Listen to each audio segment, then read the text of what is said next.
And we are live. Hi, everybody. It's been such a Hello, long time. hello. It really has. This almost feels strange doing this. It does. Like, it feels like we've been gone for such a long time. I mean, granted, it was unintentional, but we've been gone for so It's been like long. 2 months. It's been 2 months. Like, May was our scheduled Break. break. And then when it was time to do everything for June, you got sick. And then right after that, I got sick. What And are then we've the just been odds down that for the we count. both got COVID literally the same weekend? Like, are we cursed? I Like, I don't just know. found that to be so bizarre. I was like, how did this happen? I thought it was funny because it was just like you text us like, guys, like I've been feeling terrible, like my mom told me, and then I'm at work like hacking my lung out, and my coworkers like, you do know that's a COVID symptom, right? And you're like, I'm fine. Everything's fine. I know, like at the I literally like ran home. I was like, oh my god, this Yeah. WOC reader said y'all caught COVID through the phone. It was just so crazy because as scared as I have been of it for the last few years, in the back of my mind, I still didn't think I was going to get it. And I was talking to somebody who has had it twice, and they were like, yeah, I didn't think I was going to get it either. Like, you always think that you're going to be the exception to the rule, especially when you do all the right things like social distance, wear your mask, get vaccinated, get your booster, get your second booster. I was like, right? Yeah, so I haven't gotten my second booster. Yeah, me neither. Maybe that's where we went wrong. I didn't even know that. Like, listen, I didn't even know that there was a second booster, and then when I went to go take the test to make sure that I was negative, Mm. the pharmacist was talking to me and she's like, yeah, like you can schedule a time for your booster. And I was like, I already got the booster. She's like, there's another one. I was like, as long as that means that my symptoms will be milder than what I had this time, I'm good. But like I got every symptom, sis. Like I was not Yeah, okay. you really did. You really did. Hold on, I have to mute my mic to blow my nose. It's so sad. Yeah, so while Oshley's doing that, just a heads up, we have residual side effects that are still lingering in our systems. Don't get So don't be COVID though. shocked if it Don't sounds get like somebody's hacking a lung out or something. We'll try to don't mute.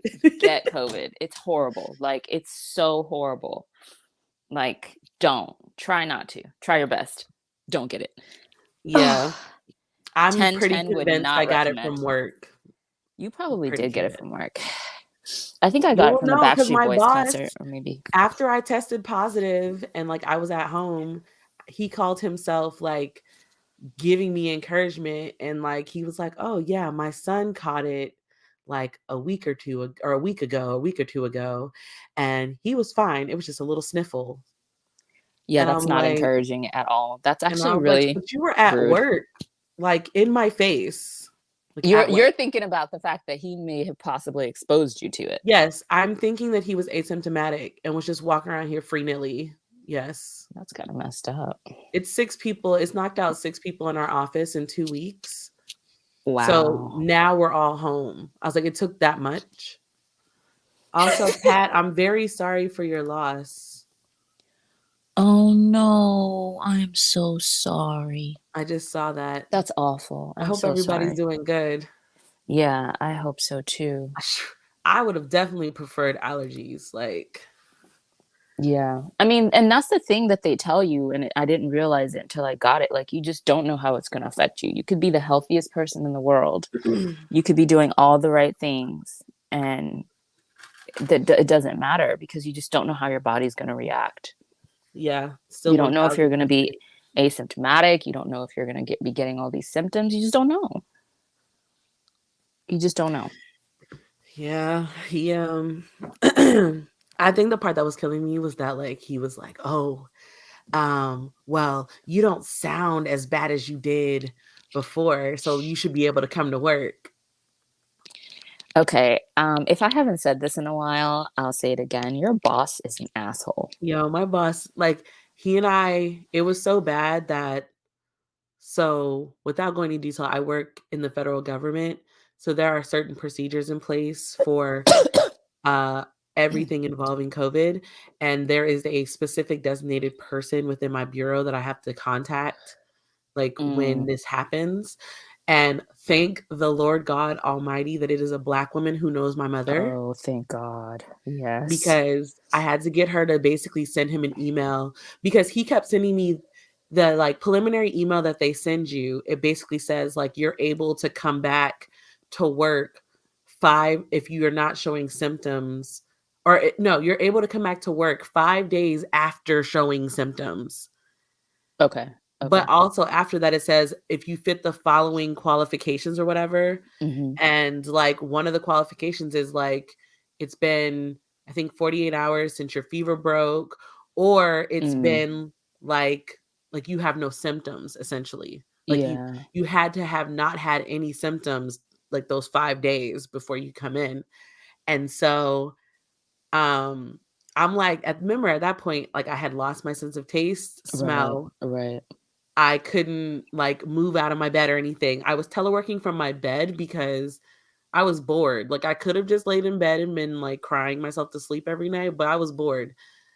So I was teleworking. She had to send him an email that was basically like, you do realize that the average recovery time for a person if they recover is 20 days. Mhm.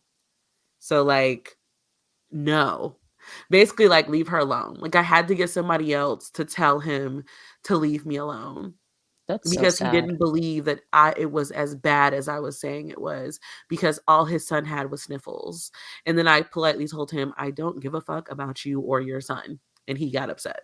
But here's the thing, we have been in a pandemic for over 2 years over this exact thing. And just because you're so lucky enough that your son had a very mild case, something that millions of people have died from, like, I just don't understand. Yeah, and then I That's also heard back from the ridiculous. job that I thought I was going to get. Like, I just knew this job was in the bag. She called me. I Mm. got hella excited because why would the boss of my potential new job call me? She Mhm. called me to tell me that I did really good in the job interview, but I was choice number 2. That's almost worse than, like, them not calling you at all. I was like, Like, that's terrible. you wanna talk about, like, I just literally, like, sat in my like, I answered the phone and she's like, "Oh my gosh, are you okay?" And then I tell her and she's like, "Oh my gosh, maybe I should just call you later." And I was like, "No, no, no, it's fine." Because in my mind, I'm thinking, obviously, she's about to tell me I got the job, and I'm Yes, like, you're, like, super excited. oh my god, like, when I tell you the little bit of energy that I had that day, like, plummeted. Like, I called my mom, like, "I'm stuck in this place. Oh, no. Everything sucks." Oh, It was no. so bad. That's So, so sad. it's fine. We're existing. I read a lot of books, so when I finally sit down to record, like, a wrap up, y'all are gonna be so proud of me, like, I It's read a lot. gonna How many books did you read? While I had COVID, I read 4, I think. Wow, that's really good. I That's also beat one crazy. of the games that I've been not winning in a while, and I finished, like, 2 TV series. So, yeah. Oh, okay, I was congrats. forced because I couldn't work and I couldn't fill orders or anything either. Yeah, it was almost like a forced break. Right. So, like, because, I'm a germ person, so as soon as I figured I had COVID, I literally closed the door to my office. Yeah, that's I smart. was like, "Nope," because the one thing I'm not about to do is have to go bleach everything in there too. Yeah, that would be annoying. Right. Also, Pat said, "Thanks, couldn't attend the funeral as I was a chronic shelter and only 11 people allowed, including the priest. Really bad Dang. time for all, hard organizing everything online or on the phone, bad times." I Wow. understand, yeah. I I can't even mean, imagine. I can't imagine that at all. I'm very blessed to say that I'm alive today, so Yes. and I didn't Amen. have to go to the hospital, so I thank God for that. Me too. I'm just grateful that there was a vaccine when I got it, Yeah. you know? Yeah, Miss WS Reader, honestly, like, the first couple of days of COVID, like, I couldn't read. Like, the TV was on in Yeah. the background because oh, my sisters are stupid.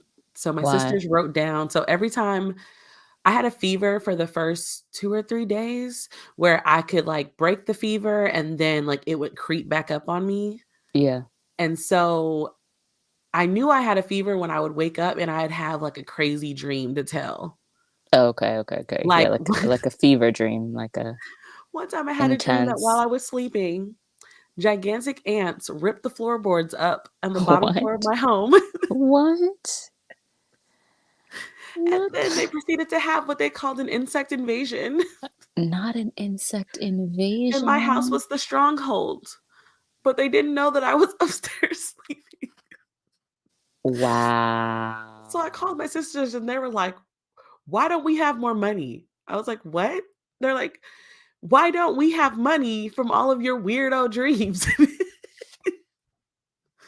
Yeah. Yeah. My job also took away COVID time off as well. Wait, what Um, does that mean? so some companies and stuff, they had like a separate, it was kind of like a sick leave that was specifically for COVID where you didn't have to use your paid time off or anything. Like it was like a separate thing. So you still got to keep your PTO and take leave. However, it didn't like they took ours away. They took ours away about this time last year. So you have to I had to use my own leave for the time that I was Wait, are out. you serious? Mhm. So you literally had to sacrifice your PTO? Mhm. Well, I work for the government, so we get 2 types of leave. We get sick leave and we get PTO. So I luckily I don't really get sick, so I have a lot of sick leave, so I was able to take it without too I did do some damage to my leave hours, but yeah, not all of it was PTO. Okay, sorry. I was just trying to maneuver getting inside the house. That's fine. That's why it was just like long stretches of silence because Teddy and Tobe were just like barking. And I didn't want that sound in the live. But okay, well, that's not as bad as it could be, but it's still bad. Yeah. All right, so now that we have updated y'all on our COVID stories, our sad, pathetic COVID stories, we are going to go ahead and get started. So I'm going to do the intro real quick, everybody. Welcome back to Black Prose Book Club, where Black lives, Black books, and Black writers have always mattered. My name is Oshale, one of your hosts. My name is Brittany, your other one. Also, shout out to our silent host, Troy. Yes. Shout out to Troy. Who's had to put And up with us. I know, seriously, she had to put up with us while we were sick, but it's fine. So today we're going to be talking about Son of the Storm by Sui Davies Okenbawa, who is a Nigerian, is he Nigerian American or just Nigerian author? I want to say Nigerian American, could be wrong. Who wrote this epic poly, I don't know, it's like a fantasy, but it reads like a political thriller as well. It's definitely in a high, And a it's almost pushing high fantasy. oh, almost pushing girl for the first two chapters. This is how I know that like I don't ever really read fantasy because for the first two chapters I'm like, well, the prologue with Oki, I was like, huh, what's going on? Where are we? What's this? I'm looking at the map. I'm like, hold on, huh? Oh my gosh. Also, I am a sucker. It's something about when an author or even if they hire an illustrator or something, give me a map of this fake world. Yes. I'm like, it's like, thank you for the visuals that I needed to decide where I would be in this society. Thank Right. you. Like, I Oh, we appreciate that have so much. so much to discuss. But first, I'm just going to do a brief announcement. This is a spoiler-free book discussion. It's not necessarily a book review, it's more of a book discussion. And it's spoiler-free because this is the first book in a pretty epic, I think it's going to be pretty epic fantasy trilogy. I believe it's going to be a trilogy. So we don't want to spoil it for anyone who either A, hasn't read it yet, B, is on your TBR, or you're in the middle of it and you're not quite done. So we are going to be talking mostly about our reading experiences and the themes. But first, I just want to start with a brief overview for those who are unaware. So basically, it says, in the city of Bassa, Danzo is a clever scholar on the cusp of achieving greatness, only he doesn't want it. Instead, he prefers to chase forbidden stories about what lies outside the city walls. The Basai elite claim there is nothing of interest. The city's immigrants are sworn to secrecy. But when Danzo stumbles across a warrior wielding magic that shouldn't exist, he's put on a collision course with Basa's darkest secrets. Drawn into the city's hidden history, he sets out on a journey beyond its borders, and the chaos left in the wake of his discovery threatens to destroy the empire. Ooh. Also, the audiobook is narrated by Corey Jackson. Ooh. I only listened to like 2 chapters and then that was it. And the audiobook. I mean, I always got to go peep the audiobook because I forgot to cancel my Audible when I got the Mariah Carey book, so I needed to spend one, so I spent it on this one. Well, that's nice. Yeah. Also, this trilogy is going to be called The Nameless Republic. Which, after reading the first book, I haven't quite connected the titles yet, but I know that the second book comes out in 2023. So we're just going to have to wait. If you haven't read the book because you're waiting for the next book to come out, which I respect, it doesn't come out till 2023.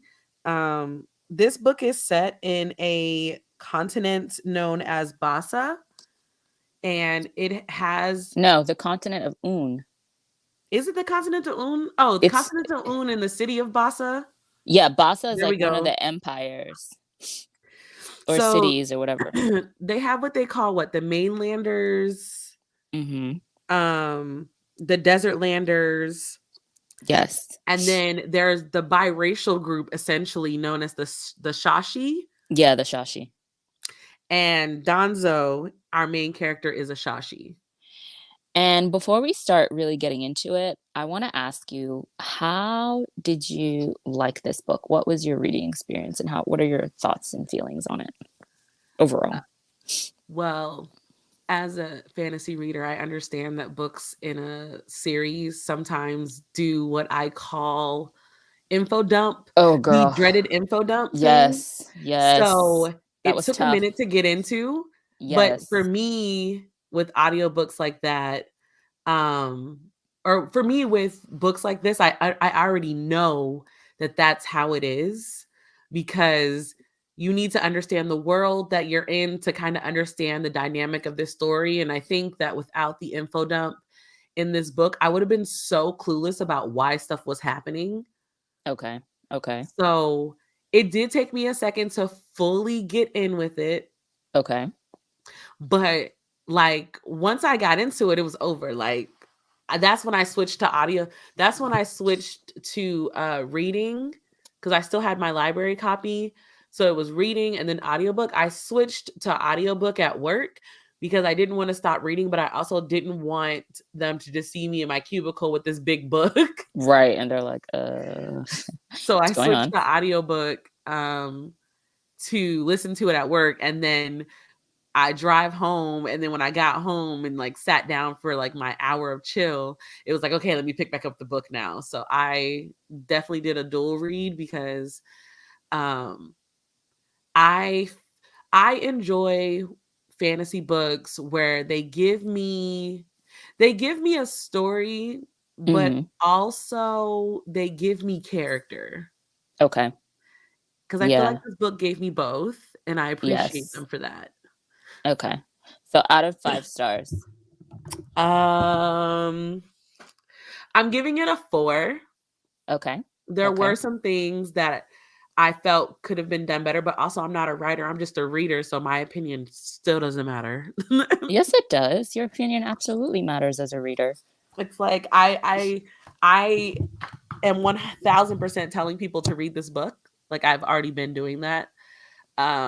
Especially if you just want, how do I put this? So there are plenty of fantasy books that kind of give me stories kind of like this already in the world, but they are all white.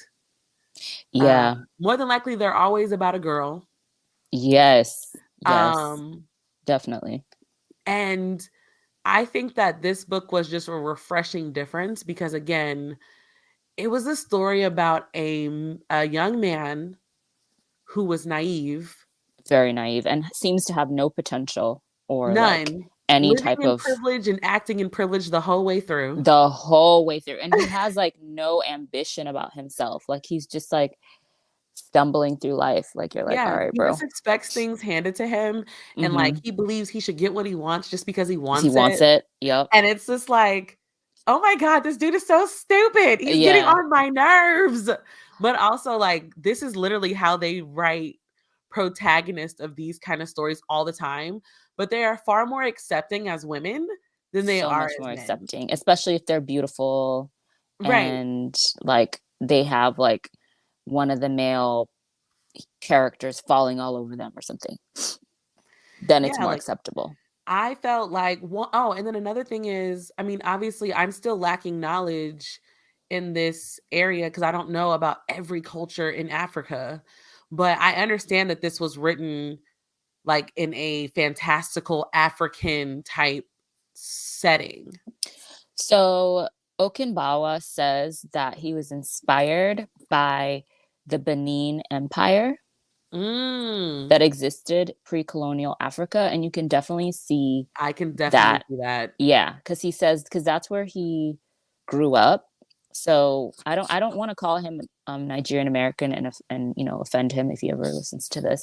But it says he splits his time between Lagos and somewhere else in America. I can't remember what it says from the back of the book. I'll have to grab it and look. But so I'm not sure if he was born in America, but he says that he grew up in Benin, Nigeria. So I'm guessing he grew up mostly in Nigeria. I'm not 100% sure.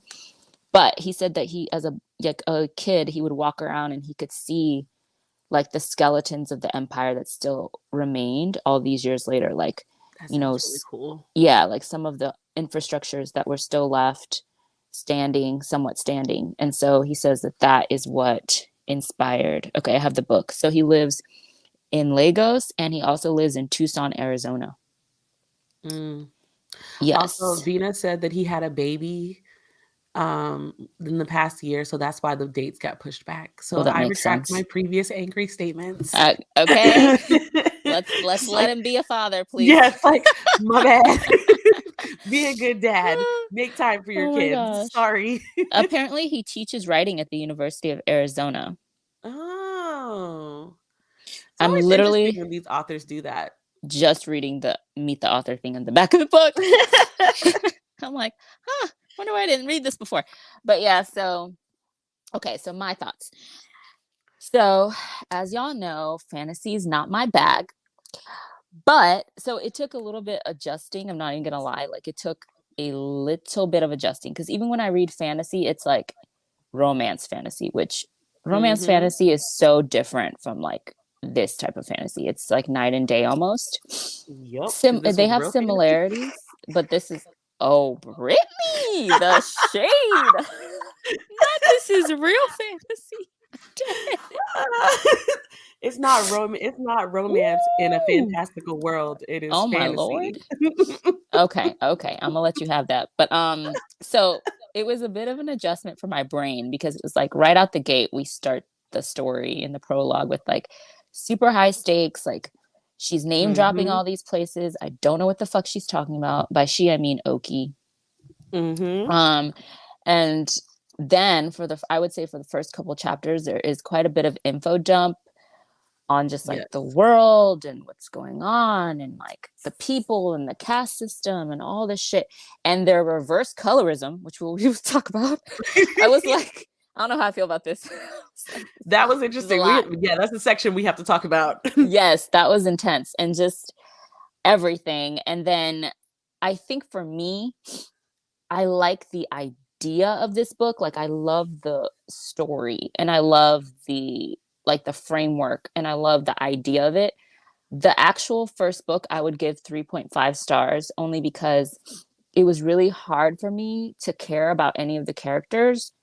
I agree with you, Brittany. It was a very interesting take on fantasy because it was character driven as much as it was world building, Yep. which you don't usually find. I find like I don't read fantasy that much, but from the fantasies I have read, like the Lord of the Rings trilogy and stuff like that, like it usually leans into one more than the other. Like usually you'll have like a fantasy that's more about the world building and like the characters are kind of there, but it's really about the world and what's going on in the world, or it's like all about the characters and the world building is lacking and you're just kind of like, I wish I knew more about this world.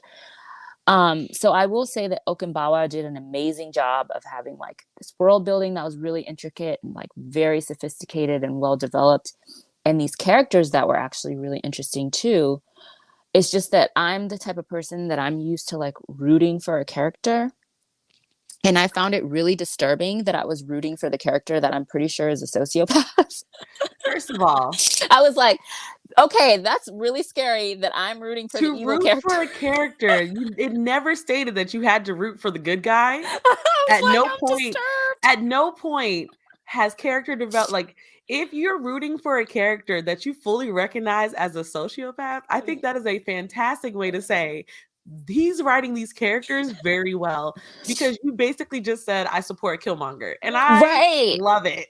I was like, wow, I'm disturbed right now, but why do I want her to win? I wasn't every disturbed area at all. I was like, yes, badass bitch, badass bitch.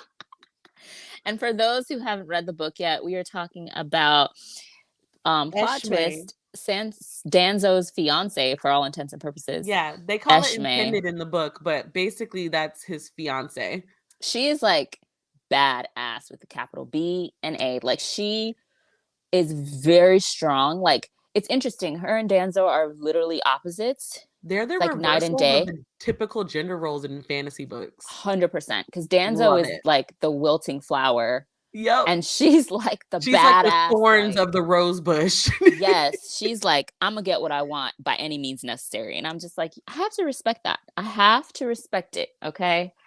I also think good for you. Another beautiful moment again, because this book did give us time progression. Yes. So you did get to see both of these characters experience a moment. I'm going to call it, they experienced a fork in the road.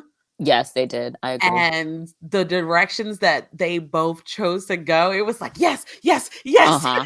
Yeah, no, very true. Like, and I think that that's where the book, like the characters side of the writing really shone was in the character building. Like they were allowed to have those moments where their characters really evolved, you know, based on the choices that they made. Was believable. It wasn't super like believable. She was this meek, calm girl. No. And now she's an assassin. Like, no. It makes total sense that the directions that both of them chose were the directions that they chose. And it was just like, I just freaking love it. How did you feel about Li Long? The yellow skin, which can we just talk about the caste system first? Because I feel like I need to get the caste system stuff out first before we talk about the caste system. When I looked up this book on Goodreads, right, just to see like what people were saying, there is this whole like dissertation from Okumbawa, and he's basically like, this is not a review, but I just wanted to drop in and say that I have heard from some readers that were really disturbed by my use of the word yellow skin to describe certain characters. And he like goes into why he used that and how he didn't necessarily think how it would be offensive, especially like pertaining to the Asian community, Asian culture. So I just wanted to give that disclaimer in case anyone's listening and they're like, oh my God, yellow skin, what the fuck? He does address that on his Goodreads page for the book. So if you want to know more about his thoughts and on all that, he has like a whole freaking dissertation, y'all, on there talking about that. To be honest, that's exactly where my brain went. Okay, so I didn't read it, so I'm not even gonna lie and pretend I read it. I literally went on there because I have this thing about reading really long paragraphs. I can't. But I went on there and I skimmed and I said, okay, so he does have a response. But just skimming it now, he's saying that there are no Asians or Asian inspired people or peoples of any race. Exactly. Everyone is Black African inspired. The yellow skinned folk in question are inspired by Africans with albinism. Albinism, yep. And yellow is a descriptor often used by Africans, in some cases pejoratively, to describe that. And none of the mentions of skin shade in the book are references to racial coloring, but to the range of skin tones African descended peoples exist within. I conclude by explaining how the term yellow is employed within continental and diasporic Black African communities and how that was the context within which it is employed in the nameless republic. See, because I lived in Asia, when I first saw yellow skin, I was like, whoa. But also understanding that this book is full of Black people and we use yellow bone, yellow skin to We mean sure something totally do. different. It's like I immediately switched my brain to be like, girl, you tripping, because that's not what this Right. is for. Right. And then plus they started describing her. Yeah. And I was And like, she's albino. yeah, she's albino. Like, how do I put this? I understand that the shock factor of seeing yellow skin could have been like a whoa moment, Yeah. but there's a very clear description of this character. And the character we're talking about is Lilong. And There's that's a the very thing. clear description of her. I feel like the people who are getting outraged and upset were probably people that haven't even read the book. It's also, again, if it's people of the Asian community getting upset because they heard yellow skin. That's what I But mean. Like they haven't yeah, really it's read like it. you heard yellow skin. Yeah, I would be mad too. But then when you learn that yellow skin in an African based book where there are no Asians. Right. So then it's like, okay. Yes, and I looked it up too, and there were a ton, I call them the fake woke warriors Oh, because 100%. sometimes just saying WW, people think I mean white women. But I Mm, mean fake woke warriors, where they are more outraged, where they make the outrage not truly understanding the concept, because yet again, our culture in our culture, as in the Black diaspora, we are not allowed, like our culture is stolen, copied, modified, and called urban and youthful slang. yeah, But then when seriously. we actually use our own language, Mm. people, aka the woke warriors, want to jump up and down our throats and tell us what we mean. Yeah, it's really laughable. It's like we have a culture that's constantly, like you said, Brittany, co-opted and colonized and appropriated, but God forbid that we have our own like language within our own damn culture. People just want to get upset. Yeah, I think that's why he ended up writing the full explanation on his Goodreads, which I appreciate him doing, because in a way, like, because on one hand he actually didn't have to do it, because what I really, when I was reading the disgruntled, oh my god, I'm so shocked, I was like, bro, this book is full of Black people. It There is is. no other group of people represented in this book. But So here's the while you're thing. hollering about the Asian community, there are no Asian people in this book. But here's the thing. I think that is how unused to a fictional fantasy world where it is just all Black people and it's based on African mythology and Africa itself. I think that that is such a strange thing to people and they're so unused to it that You bring up a valid point. they're like, oh my God, he must be talking about Which is why Asians. we need more of it, because we Yeah. wouldn't have this problem if we had more of these kind of books, because I read Asian fantasies, I read all fantasies, obviously. Yeah. So it just, I don't know. In my mind, I try to understand why people are outraged. So I tried to read the comments and the fake the I can't call them reviews, because it's literally them just piggybacking off of what one person said. Um and I'm just like, I don't understand. This book is 100% Black. It is set in a fantastical African inspired world. I will say though, I can kind of understand the confusion because our main character is biracial. He's So biracial, but he's biracial in a fantastical sense. yeah, he's biracial in a fantastical sense. So I can Yeah, understand where that confusion comes in because in our everyday world, like in our modern society, when we say biracial, we're thinking two different races who are completely different cultures and everything. So I kind of get Technically, it. they are different cultures because, again, like we're basically imagining fantastical Africa. So it's like, yeah, he's a mainlander. His mainlander daddy got with a desert lander. Yeah, his Mama. mainlander daddy got with a desert lander woman. Yeah. And the mainlanders are dark skinned Yes. and the desert landers are light skinned. And So so he this, has the mocha skin tone and the hair texture of a desert lander. I also think that people forget how vast the African continent is. It is. They literally think Egypt. I'm sorry. And if the continent of own is, you know, based off of this, based off of um Africa basically, then They don't you have, understand Africa. yeah, Africa is huge. Like It's like it's giant. The people there are range in different groups all within groups. different skin tones, from like people who look more Middle Eastern to Hmm. people who are dark as night. So it's kind of like it's a Even huge their range, undertones different.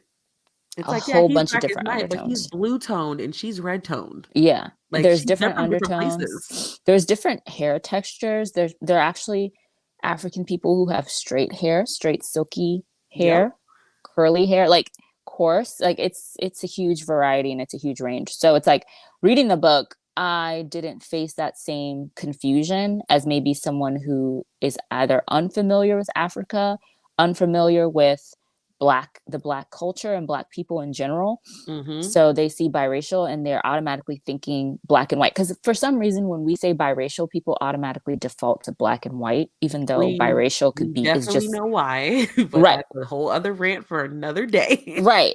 So I think that then having a biracial main character, for a lot of people, they think black and white, and then they think, because I was reading some reviews where they were like, they thought the desert land people were white, Which how? which is why I love that he gave that description where he was like, no one in this book. Yes, I'm about to say I do love the sentence where he said, "There is not one other race of people in this book. It is all black people of different shapes, colors, and sizes." Yes. Which is a perfect segue to talk about this fucked up cast. Because this shit blew my mind. I was like, I don't know how to feel right now, because we are used to colorism being the other way around, right? We are We used use to the definition colorism of, in a colonial sense. yes, we're used to colorism being like the discrimination of darker skinned people, even within darker skinned people within their own culture, right? Because colorism exists in all different culture. It exists in the Asian culture, it exists in Indian and Middle Eastern cultures, it exists in Black culture. So that's what we think when we think. I don't even think we can actually call this colorism. I I feel like think that's we're the only we're using a descriptor I have. colonial term because we can't like what is the word for this? I don't know, but I was just like reverse. I don't want to say reverse colorism because it makes me think of reverse racism, and like Yeah, I hate I reverse don't want to of use that. anything. I'm just gonna say it's I'm calling it fantastical colorism at this point because I want to think of like a better way to put it, but that's really what it is. It is a discrimination. It's a discrimination based on their skin tone because their skin tone denotes that they're from a different group of people. Yes.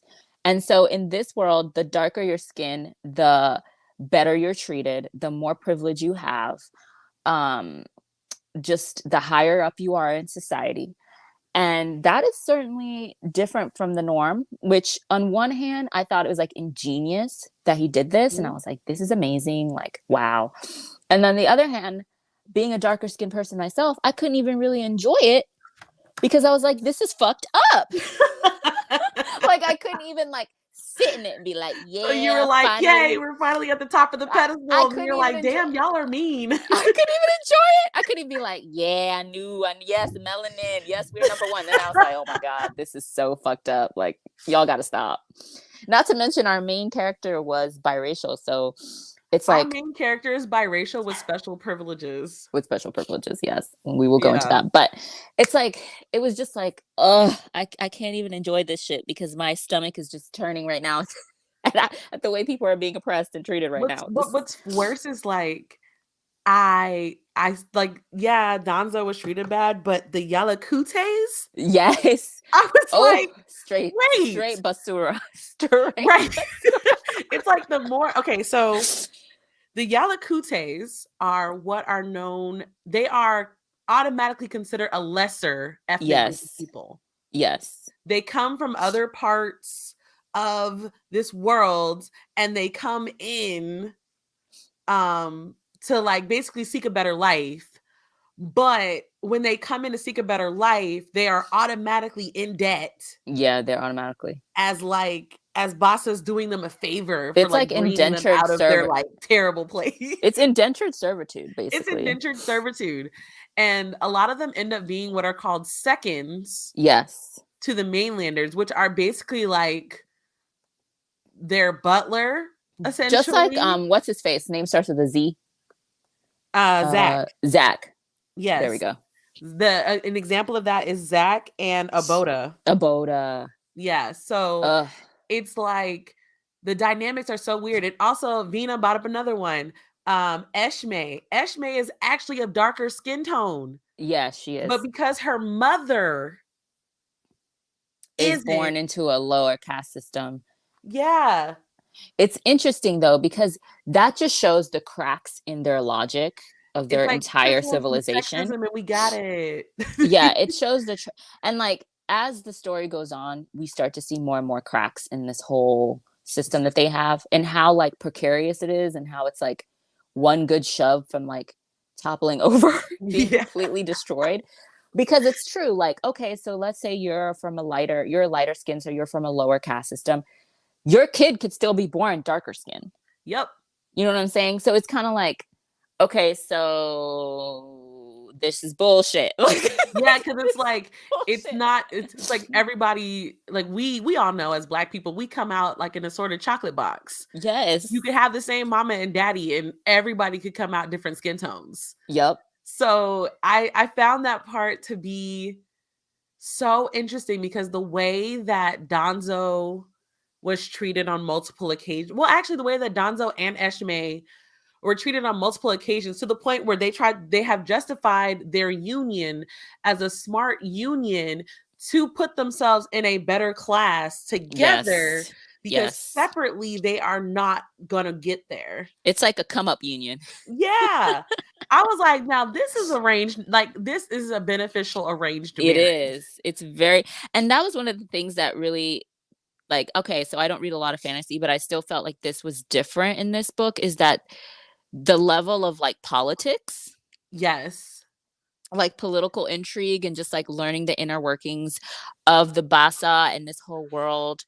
Um Learning a little bit about like the nameless islands and like all these different places and how they work and the caste system and everything and how intricately they're all intertwined and how the Basa elites are like fucking lying to everyone. Like this shit was crazy. I was like, this I is just like a political it's thriller. giving Scandal. It's giving Scandal. Okay, I'm so glad you said Scandal because can we talk about Nem Oh, being a see, fixer? I was holding off on Nem because I I was was like, like, Olivia Pope, is that you? I Olivia? really appreciated the switch of the typical stereotypical behaviors of the male and female characters in this book. Yeah, they switched it Because all the way up. where Donzo's father, whose name is Dahaba, was this docile, He was quiet soft. man. He was also known as a healer. Yeah. He was all these things. On the other hand, we have Eshme's mother, Nem, who was literally called Nem the Fixer. The Fixer. Who was known for doing all types of fuckery to get whatever she needed to get done. She gonna do what she gonna do, okay? And that's where Eshme gets it from. Her mama. I love her so much. And I was getting straight up Olivia Pope vibes from It really them. was because it was like there would be examples where like Eshme would come in and like her mother Nem the Fixer is like talking to like some type of political official and he's like, I need you to get this done, and she's like, I'll have it handled. Right? No, I was like, first of all, normally, like, because you know, in some books, like there's there's this idea that they'll always make the woman like strong, right? Yeah. Until there's a man involved, and then she becomes a Yes. weakling and Yes. ruins the whole story. And in this book, like it's well known, like Nim don't even know who Eshme's baby daddy or No, father is. she don't She know. didn't give a fuck. She needed him for a purpose. He served his purpose. He was done. Yep. And she is still being a mother the whole time. She still cares about her daughter. She still wants her daughters to succeed, but it's not the traditional way where it always makes it seem like there's only one way to be a good mom. Yeah.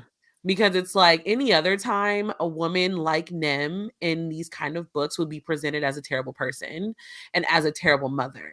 That's very true.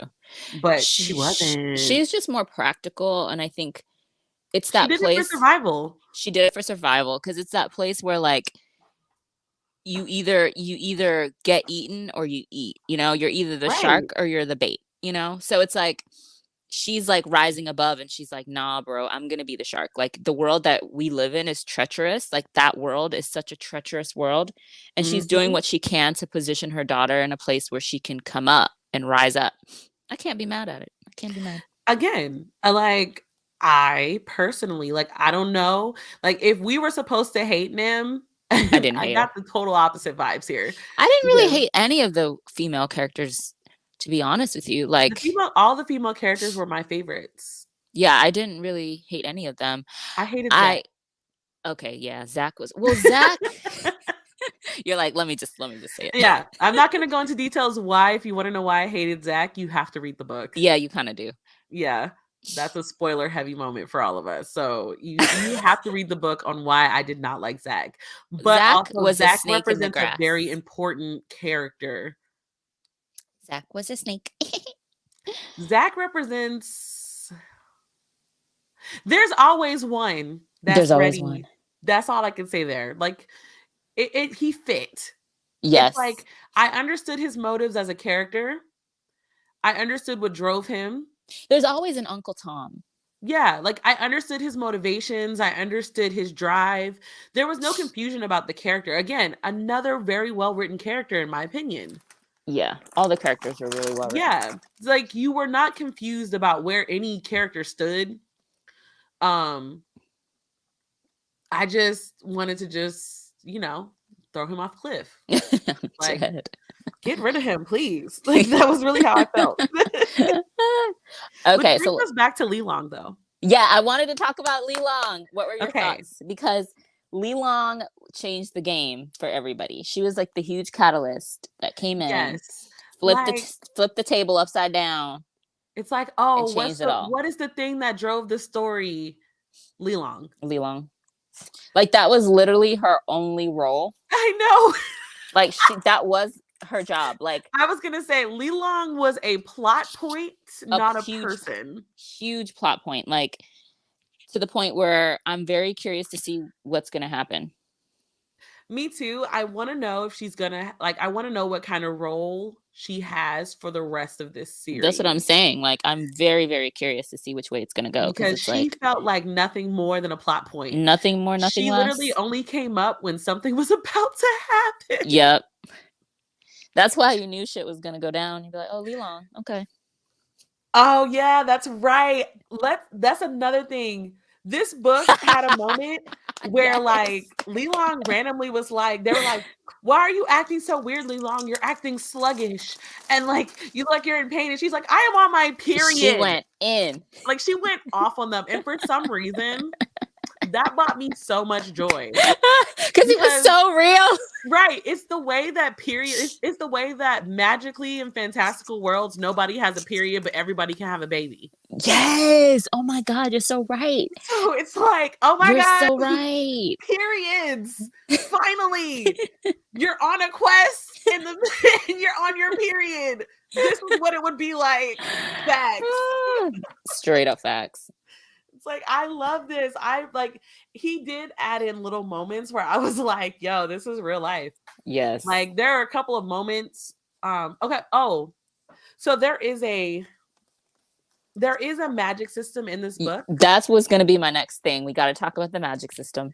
And I would like to say that I knew a lot about the magic system, Girl, I didn't know shit but about it. I also like the fact that I don't know a lot about the magic system because neither does the main character. I was gonna say that, like, we kind of learn with them. Well, with Danzo Yeah. and well, Danzo, Eshme, not so much Leelon. Well, kinda. We kind of learn as we go along with them, like what's going on with the magic system, how it works, the consequences of it. Yeah. It What is? evolves as the story evolves. But we don't know, like, it's not like the magic system in like Harry Potter books where you like pretty much have a basic understanding of what's going on. I like that though. Because normally during the brain dump session of these kind of books in the first book, they spend a whole section like describing the magic system and how it works and who has what and all that stuff, right? But in this book, magic has not been as well known. And so it feels like it's an uncovering for all of us. Yeah. We learning with them. Yeah. So I really like the way that was done. It also has left me in a place where I need to know more. Yeah. So it's I can like, see that. yeah, the book ended on a place where I need to know what happened, but also like, are we gonna get some more magic? Mm-hmm. Yeah. So it's like, well, it depends on the book. There are some books where I feel like if the magic is well established in the world, I need you to explain what the hell is going on. You cannot just give me a magic system and be like, boom, chick is bomb. I think because in those books, it almost reads like the writer doesn't know what the magic system is. Or it just expects us to be in the world and already know what it is. Yes. Yeah. So, but it doesn't feel like that in this book. It feels like it the things that we are learning, we're supposed to learn at that moment, nothing more, nothing less. Also, I didn't feel like any of the reveals, I didn't feel like any of the reveals didn't make sense. Yeah, Like if everything I so was far makes watching sense. this would make a great, like this would be a great series to watch. Like the way that Witcher is, like I would totally watch this as a series, but it would have to be like an HBO um type series where nothing has to be edited. Agreed. Because that would be great. But I could totally, like, you could give me part one of this book as like season one. Like you can give me like 6 or 7 seasons worth of content from this. I mean, honestly, I wouldn't be surprised if it does get eventually one day optioned up to be like a series or something. I can see that. I just hope it goes to the right person. It won't. But it'll still be fun to watch. They never do. They never go to the right people. That was But I'm putting it out to the universe. It's I'm still putting it out to the intriguing universe to watch. Please like, stay away from Ava DuVernay. Thank you. oh no, not away from Ava DuVernay.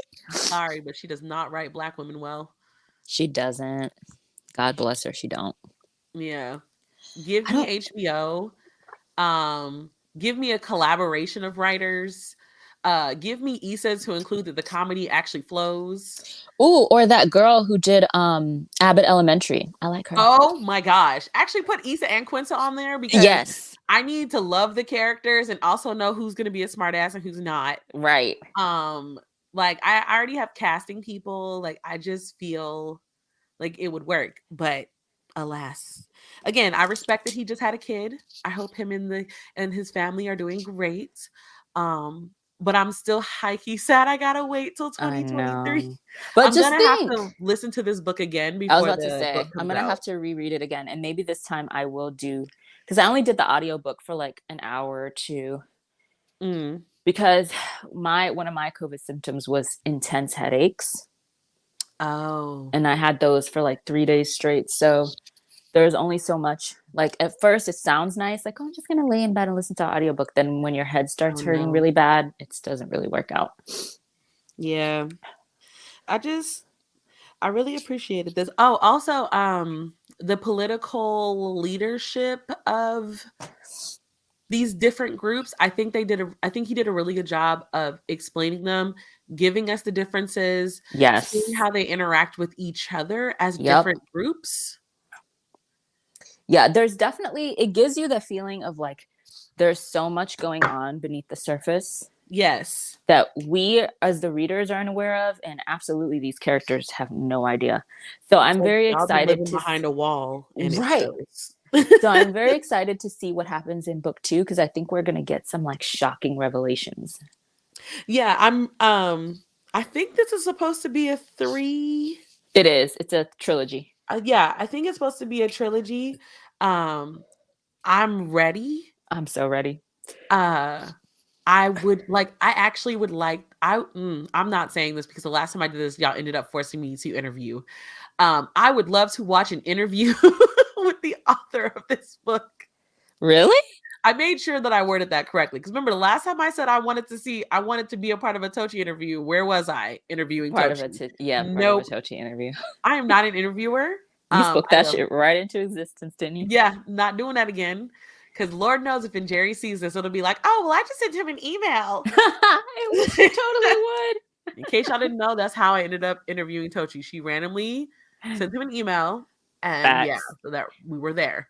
And no, I'm Facts. not an interviewer, but I would like to know his process for the creation of this story. Yeah, that would actually be really fascinating to hear about. Yeah, because it's not like this story is like, oh my God, I've never heard of this kind of story ever. Yeah, no. But see, listen, look at the comments. I was about to say, if you want to interview him, I can get you in contact. Nope. Stop it. Maybe if I gain, like, I have to gain courage. Like, y'all don't understand. I had to take a shower Oh my after God. I interviewed Tochi because my seat, like, I You had were a just like towel underneath me. sweating, weren't I you? was dripping sweat during that interview. You look So so cool, calm, collected, and I chill. know because I had 3 fans blowing on me. Not 3 fans. Oh my goodness. I'm just not like, I'm not an interviewer person. Like, I love watching interviews. Like, I'll ask questions from like the sidelines, but like my face being there, like maybe one day I will gain the courage to ask to interview him and stuff, but that's not the life that I live. That's not the life that you live. I'm just saying, like, if that isn't my calling, God has also got to make Melanin Eclectic full time. Yes. Because that's a lot of work. But do we have anything else that we want to talk about? No. Go get book 2 when it comes out. Support him. If you haven't read it book yet. 1 too. If you like paperback came out this year. Also, that I got the paperback. The cover is absolutely stunning. Like, oh, I wrote down the name of the artist for the cover, but I can't find it. The cover is so much better looking in person. Like, I am in awe. In awe. The color choices that they chose is really good. Also, again, we don't get too many Black male driven fantasy. Yeah, we almost get none. So definitely support. If you haven't read the book, highly recommend. It's very unique. That's what I love about it. Like, I don't think there's really anything else like it out. Yeah, But hopefully it inspires more people to be original when they base a story off of African mythology in Africa.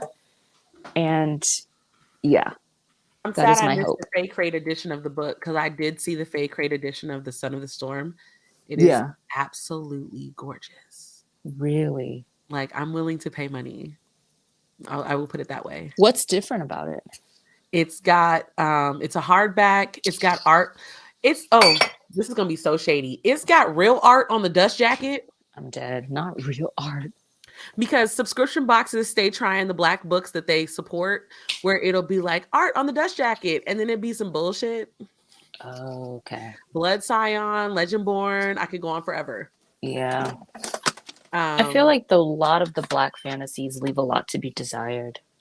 Yeah. So no shade, no tea. I felt like Fae Crate did a good job with this book. They treated this book just like they do all their other books. Well, that's good. Yeah. So I wish that I paid attention to it because I would have totally bought a copy. I would have given away a copy because I think they did a really good job on it. That's awesome.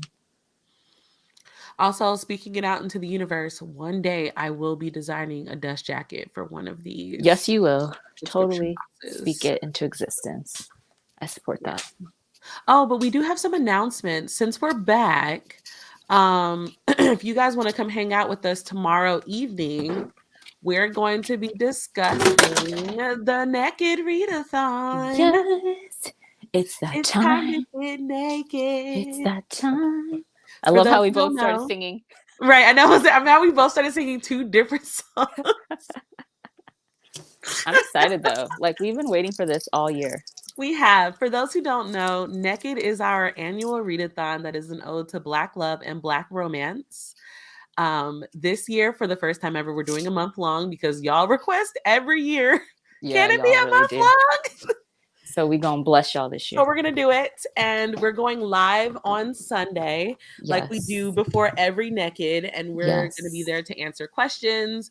We're gonna be telling you guys our plan for the month. All of the Um, prompts. and the prompts. So all of that is going to be talked about on this coming Sunday. So tomorrow. Mm-hmm. So if you want to go set your notifications, the live is already scheduled. And I believe yeah, it's we at figured we tell you 6:30. guys early so we can get it together. I believe it's at 6:30, right? Eastern Standard Yeah, it's Time. 6:30 Eastern Standard Time. But just like we did last year, we're gonna if you're like, oh my gosh, I don't read romance, but I want to participate in this, like we're gonna be talking about books. We for every year our book list suggestions have been getting larger and larger. Yes. And so we're gonna do the same thing we did last year. We're going to talk about our books that we think other people should read that fit the prompts and the authors. Yes. But as a reminder, Definitely come with your recommendations. yes, and remember, Black love is love between Black people. That's it. That's all. I'm excited. Everybody involved in the love has to be Black for it to be Black. I'm Thanks for I'm coming to dead. my Not TED you Talk. having to say that twice. Because I'm not like the other books aren't the other books are still great and Yes. fantastic, but they are in a different category that also deserves its own appreciation time. Agreed. Agreed. So it seems to be a topic of discussion every single time Black romance is brought up. And Yeah, I which is just interesting. don't understand why there is a need to put everybody else in Black love, but Black people aren't in anybody else's love story. I think So that there's always this like confusion because people feel like if the book is written by someone who's black, then no matter who's depicted in the romance, it should be included in the category. yeah, with that being said, we are also highlighting Black romance authors as well because we do like to give the shout outs where the shout outs are due. But keep in mind, if it is a Black romance author that specifically writes other romances, they will be included on the list, but they'll have an asterisk next to their name to just denote that, yeah, they are a Black author, but like they don't write Black romance. Correct. No shade or anything intended by that. It's just that I do want to make that clear because Somehow it doesn't gets foggy automatically become every a year. Black romance because the author is Black. That's not how this works. No, it's not how it works. Also, Pat, yes, I'm still selling metal bookmarks. And I guess I might as well give that announcement. Obviously, the Sailor Moon release that was supposed to come out last week is pushed back till the beginning of next month because your girl had no time to advertise, no time to nothing. All of the different products and stuff are here. And I haven't even been able, I just started doing quality control checks on the products. I couldn't touch them while I was sick. Of They're course. also wrapped up in plastic in their boxes that they came in. So I can finally open them and finally, take pictures and all that stuff. So we also have a new metal bookmark coming next month. So that's actually bigger. It's a full-size bookmark, not the page marker. So if Nice. you are interested, obviously Shop Melanin Eclectic is where all of that information will go, as I am gonna be working from my couch to figure out my next plan of action. Yeah, you have like a lot of catch up to do, I guess. The other day, the justification was you can't tell who someone ends up with. You can tell when there's a white man. Yo, I can't. I I did. cannot. I think I was on Book Talk, And there Yeah. were people making that argument that was like, oh well, it was starring a black woman. Like we didn't know who she was going to be with, and then I went and looked up the covers, and it's very clearly a non-black man that she's hanging on the front of the Honestly, I cover. think there should just be a romance readathon that celebrates romances all the way across the board so Yeah, that they they can should do have, that. If they want it, like it's like they get so mad that it's not or included in an anywhere, but they don't interracial do love one. anything for it. Yeah. So it's like, do Sorry. that, boo. We want you to do that. Highlight it, make it great. That's not what this one is. No. So I'll be sure to mention that again tomorrow. I'm probably gonna go take a nap because I still have no energy. I know. I've done my errand for today and I'm like about to lay down. Yeah. That's where we're at right now, guys. That's where we're So at. we're here. We're back. We're trying to slowly get ourselves back. I'm probably working at a 50% capacity. Yeah, I'm at a 66% capacity. Yeah, but we can breathe now, so we figured we could talk about the book because we were Yes. really excited for this book. I know. And like every time we try to have a book talk, something happened. All right. So we will see y'all tomorrow night. We are super excited. Yeah, So tell your get friends to get naked. naked. Yes. And remember, it's naked, not naked. Yeah, you kind of have to say it that way. That's kind of Yeah. the point. That's the point. All right. I'll see you guys. We'll see you guys tomorrow evening. Have a good day. Bye. See y'all tomorrow. Bye.